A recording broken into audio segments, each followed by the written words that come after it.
This is TradeFlow News, bringing you relevant news and insights from around the world. TradeFlow News, enabling trade for SMEs and economies worldwide.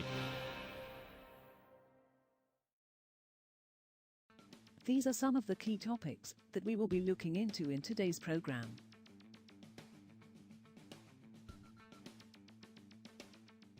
First, let's take a look at the overnight headlines which are impacting the commodity markets. The U.S. oil industry has laid off thousands of workers and cut billions in spending due to lower oil prices and the biggest consolidation in a generation, in what could mark the end of the rapid output growth that made the U.S. the world's top producer.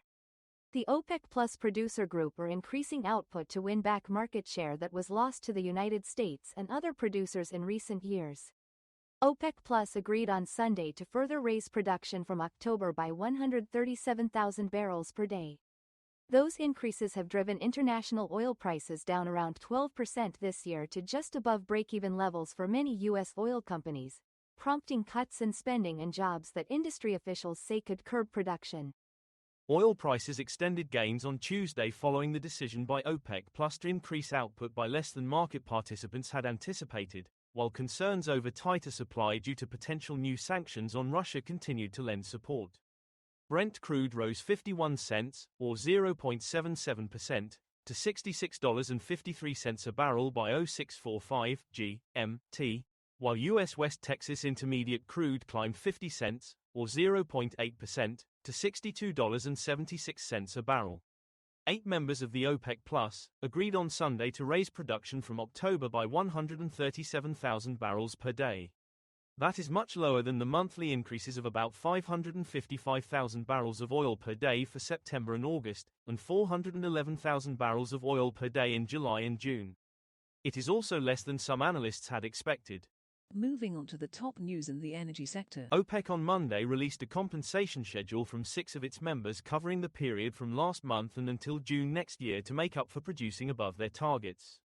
The schedule indicates that in total the members need to deliver monthly cuts ranging from 190,000 barrels per day to 829,000 barrels of oil per day to comply with output targets. The group of 8 producers agreed to raise production targets by 137,000 barrels of oil per day for October, thus beginning to unwind a layer of 1.65 million barrels of oil per day in cuts ahead of schedule. This comes after the group raised output targets by 2.5 million barrels of oil per day between April and September. U.S. tariffs are increasingly pressuring the already challenged petrochemicals sector, with China, the top producer, shifting its exports to Asia, industry executives said at a conference in Singapore on Tuesday.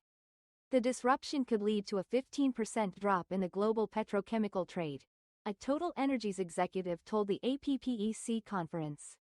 If tariffs remain in place, petrochemicals trading will see another 15% drop on top of the 34% drop it has seen in the last 5 years, Total Energies head of petrochemical trading, Ganesh Gopalakrishnan, told Reuters on the sidelines of the conference.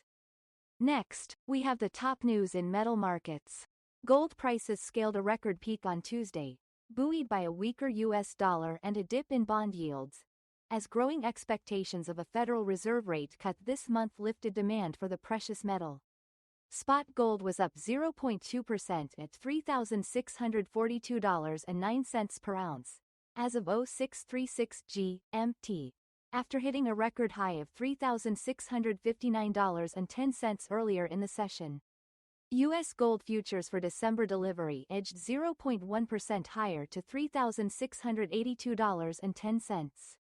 We probably will see more upside in gold from here provided that the U.S. Central Bank delivers with regards to market expectations of seeing multiple rate cuts, KCM Trade Chief Market Analyst Tim Waterer said.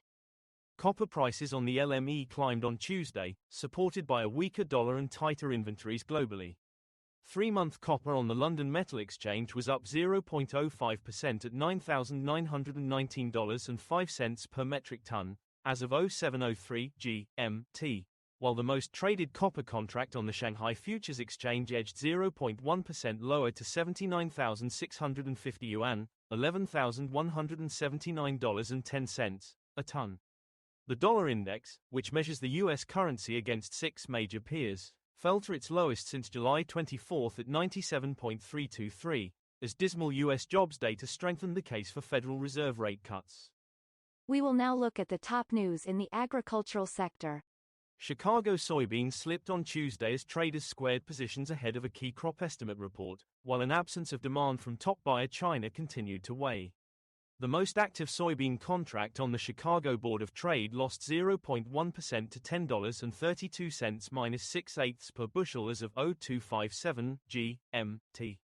Market participants are awaiting the U.S. Department of Agriculture's global supply and demand reports on Friday, which will include the 2025-26 global ending stock estimates for wheat, corn, and soybeans. That is all for today's news on commodity markets. Stay tuned to TradeFlow News as we continue to provide you with more updates. We also invite you to follow us on Twitter at TradeFlow News, which allows you to watch our program on your mobile device or desktop to receive information from there.